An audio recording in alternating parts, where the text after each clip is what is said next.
Former Google chief executive officer comes forward and states the following: artificial intelligence can escape human control. In just 6 years, scientists observed protons in biological systems behaving according to the laws of quantum physics. This can indeed create a new type of artificial intelligence: soft muscles, DNA propellers, and artificial intelligence brains. These are the new technologies that could take androids out of the uncanny valley. China is launching a massive artificial intelligence-powered training center where 100 types of humanoid robots will learn to interact. The United States will swap planes and ships for the Neutron rocket. The idea is to deliver ultra-fast cargo all around the planet. These and other new technology updates will be in this episode, and that's what we're going to see in today's video, right after the intro.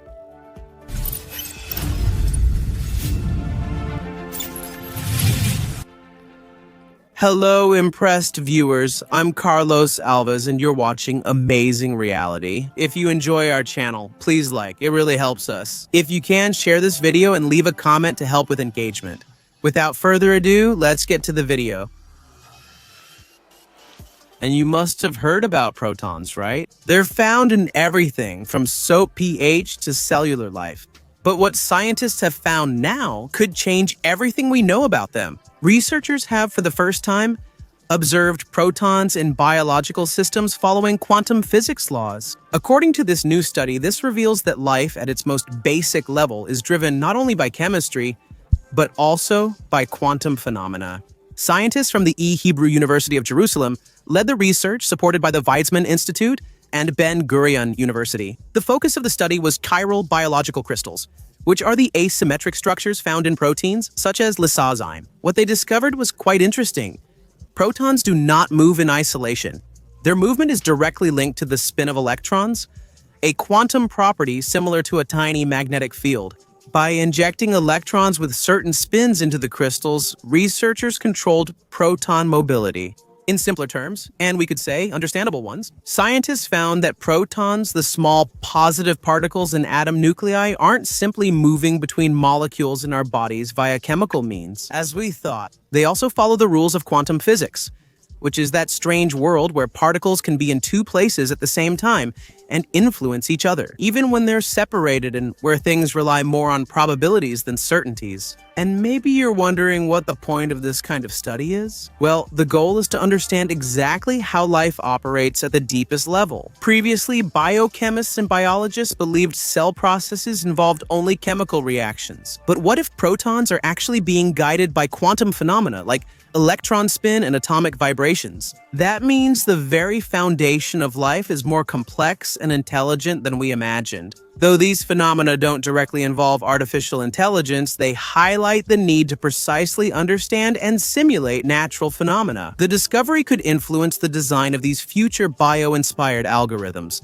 and also the neural networks that mimic natural mechanisms, thus bringing biology, physics, and advanced computing even closer together. Can you imagine that? This study suggests we could develop bioelectronic devices using quantum proton transport for more efficient energy in the future, or even create medical therapies that manipulate cellular processes with a precision we could call atomic. Understanding these mechanisms can also inspire bioquantum computers, systems that merge quantum logic with nature's efficient, sustainable strategies. This discovery reveals that life's universe is a mysterious mix of biology and physics, and that maybe one day we might even be able to use this, not just to cure diseases, but to revolutionize energy, communication, and our idea of what it means to be alive. Nowadays, we don't even have trouble imagining machines with realistic skin, flexible muscles, and artificial intelligence brains capable of interacting quite naturally. But the challenge still lies in not triggering that strange discomfort we feel when a robot looks almost human.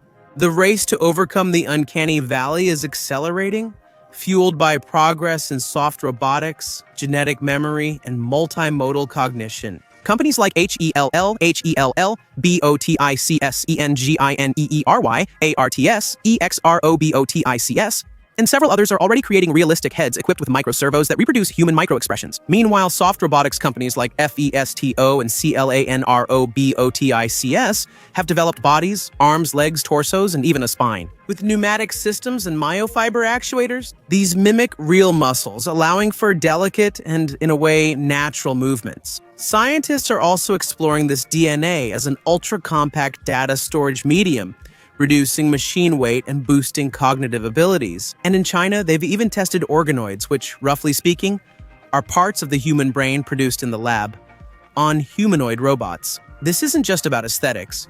It's about enabling natural, safe, and intuitive interactions, so robots can be around people without causing discomfort or fear. It also involves making these machines much more efficient and sustainable, using, for example, DNA genetic storage to reduce weight and energy consumption. Soft robots can handle delicate objects and interact safely with others. Meanwhile, multimodal artificial intelligence systems connect vision, sound, and touch to make their responses much more natural, and in a way, having an awareness of their surroundings. This means robots capable of reacting not only to human commands, but also to complex sensory stimuli like a glance, a tone of voice, or even a gentle touch. And this opens up possibilities for robotic caregivers for the elderly, teachers, assistants for children, and even emotional or creative partners for lonely humans. It impacts not just the market, but our entire social fabric. And to deal with ethical risks, protocols of transparency and clear limits for surveillance are being studied, especially in applications involving children or the elderly. The big leap will be when soft body technologies, ultra-dense memory, and advanced artificial intelligence converge into integrated platforms, making androids versatile, economical, perceptive, and maybe, who knows, even be called a new species, even if synthetic. Yeah, my friends, deep down, this journey seems to be not just technological, but also philosophical. As we try to create machines that look and act like us, we're being forced to look back at humanity itself. What is intelligence? What is true emotion? As we design increasingly realistic androids, are we... The value of human touch, a real look, and the unique empathy only living beings provide? It might be good because nowadays most of us interact much more with a screen than directly with other human beings. Could it be that as we get closer to so-called conscious machines in the future, we will end up valuing even more what no machine can ever be? Answer me here in the comments. I'm waiting, okay? One technology that still greatly limits the use of robots and electric vehicles is batteries. And besides the amount of autonomy, there's also the risk of catching fire and even exploding. What if we made one that never explodes or catches fire, no matter the conditions? This step is getting closer thanks to KTL, the Chinese battery giant, which has just become the first company there to meet a new safety standard. No fire, no explosion. And this isn't just a technological milestone, it's a permanent global transformation for machines. KTL submitted its clean battery for inspection to obtain the GB 380312025 certification, their new mandatory national standard, which comes into effect in July 2026. This battery is the third generation of cell-to-pack technology and offers an impressive energy density of 255 watt-hours per kilogram, with a volume utilization rate of 72%. The tests included extreme simulations like bottom impacts, rapid charging, and short-circuit tests. This ensures that even during thermal runaway, the battery stays safe without fire or explosion. Clean has a stable load-bearing structure and an advanced overheating protection system. The focus goes beyond simple alerts. The battery is designed to physically withstand the most critical events, limiting thermal diffusion and reinforcing vulnerable areas such as the base of the vehicle and the fast-charging circuits. KTL uses advanced algorithms for thermal monitoring and control, along with real-time data to manage cell performance and safety. This demonstrates how technology and embedded intelligence are becoming a fundamental part of automotive safety. With more than 18 million vehicles using KTL batteries around the world, the practical application of this certification directly impacts brands like Ito, Zyker, Li Auto, Xiaomi, Neta, and also Lotus. For the consumer, this means more confidence in fast charging, less concern about accidents, and greater battery durability, even under severe conditions. KTL reached a regulatory milestone and set a new safety standard for machines using these batteries. Imagine a future where artificial intelligence becomes so advanced it stops obeying humans. Now imagine this future arriving in just 6 years. It's not me or any conspiracy theorist saying this, but Eric Schmidt, former chief executive officer of Google, one of the most influential minds in Silicon Valley. He made it clear people don't grasp what happens with intelligence at that level. In this episode, we're going to break down what's behind his statement and understand what this technology really means.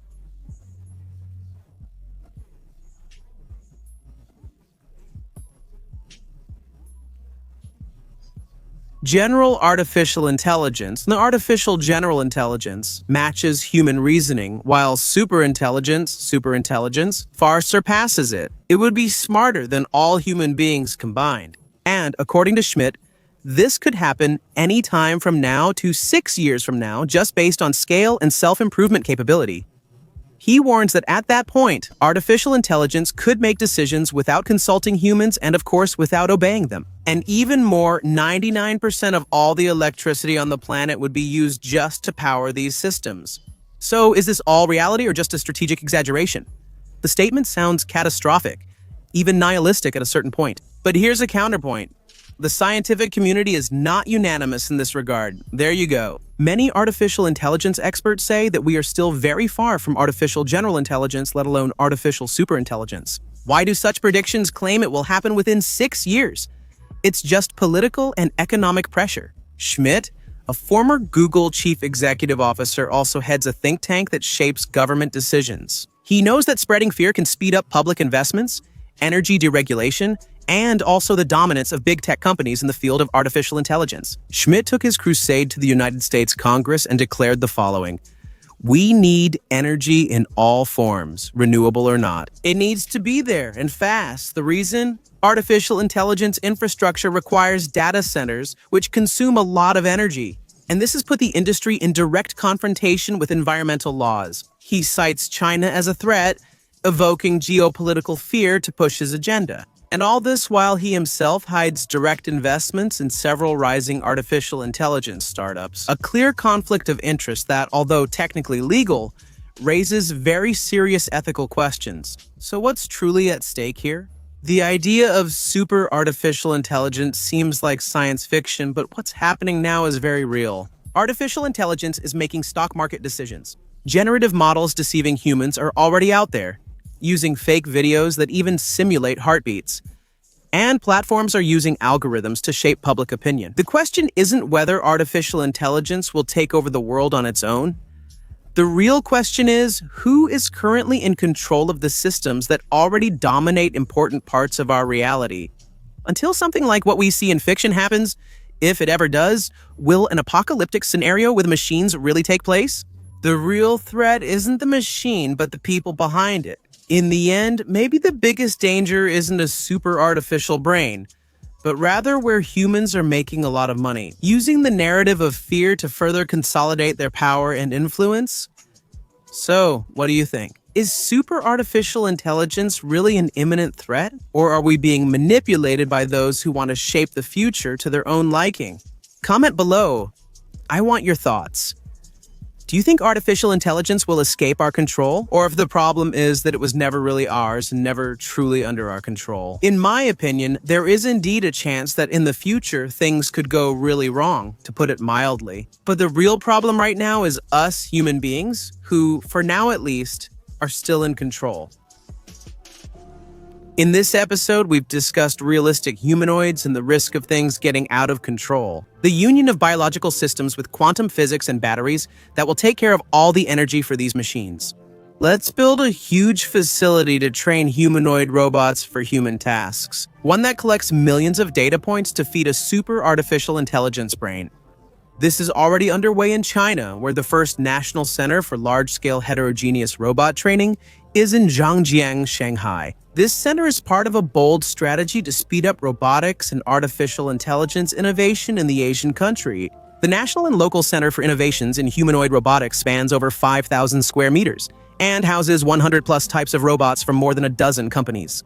The training covers about 45 basic skills like grasping, picking up, placing, and transporting.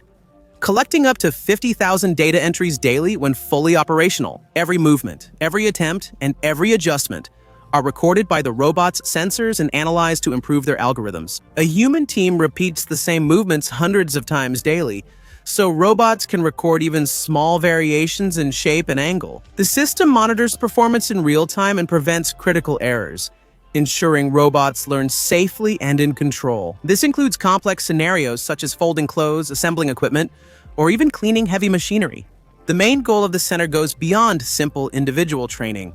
It aims to create a data exchange platform among developers, thus forming a basic embedded intelligence model that serves multiple manufacturers. This superbrain may, in the future, allow robots from different brands to collaborate with each other, sharing advancements and receiving collective updates, creating an interconnected and highly efficient ecosystem.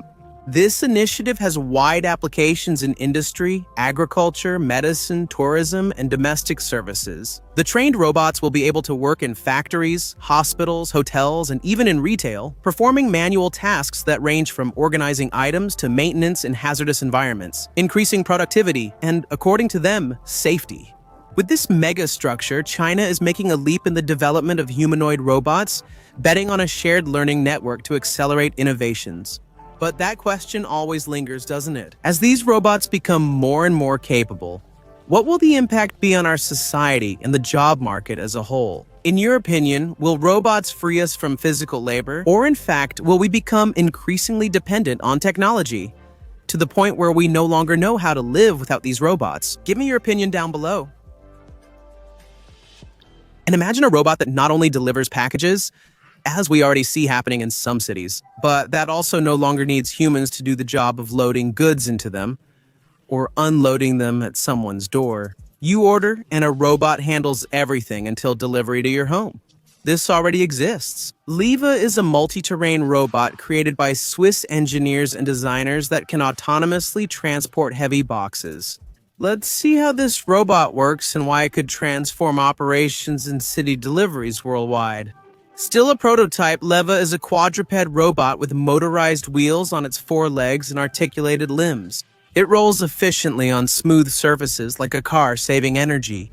And, when needed, it locks the wheels and climbs stairs or obstacles, just like a 4-legged animal would. This mode uses more energy.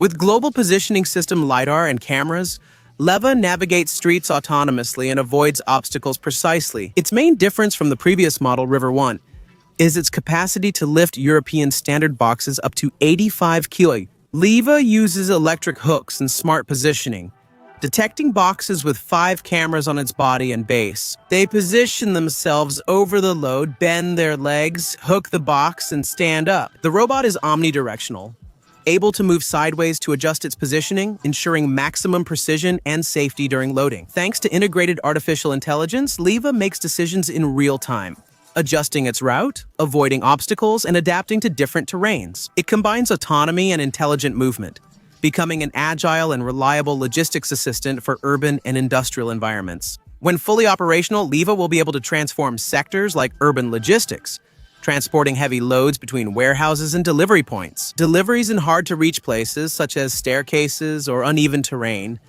and industrial applications moving heavy materials in factories and distribution centers. With this technology, tasks that were previously performed only by humans gain a new level of automation. Leva shows that the line between simple robots and intelligent, multifunctional machines is disappearing very quickly. And speaking of cargo delivery, imagine soldiers delivering heavy loads anywhere on the planet in just a few hours. Did you think of planes or ships?